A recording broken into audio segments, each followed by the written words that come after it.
Mardi, une démission en bloc a eu lieu à Washington. 21 employés fédéraux ont claqué la porte pour protester contre les mesures de réduction des coûts d'Elon Musk. Ces employés de la fonction publique sont tous des agents du service numérique. Dans une lettre de démission commune, ils ont écrit qu'ils se retiraient pour ne pas être contraints d'utiliser leur expertise technique afin de démanteler des services publics essentiels.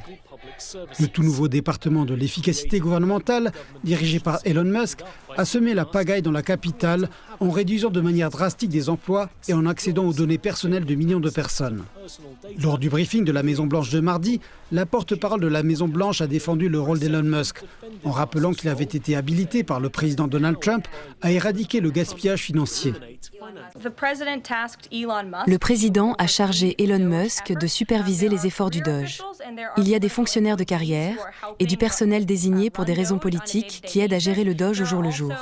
Il y a aussi des personnes qui ont été nommées à des postes politiques dans chaque agence pour travailler aux côtés du cabinet du président Trump afin de trouver et d'identifier les gaspillages, les fraudes et les abus, et elles participent à cet effort tous les jours.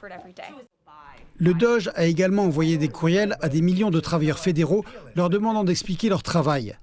Elon Musk a prolongé le délai de réponse, mais a répété que les effectifs pourraient être réduits en cas d'absence de réponse.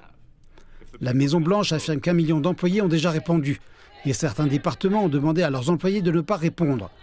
Le département de la santé et des services sociaux notamment a prévenu ses employés que leurs réponses pourraient être lues par des acteurs étrangers malveillants.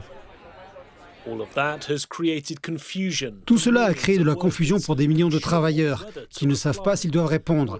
Plus de détails pourraient venir de la première réunion du cabinet du président Trump mercredi, à laquelle, selon la Maison-Blanche, Elon Musk sera présent, prêt à présenter les dernières nouvelles de son travail pour rendre le gouvernement plus efficace.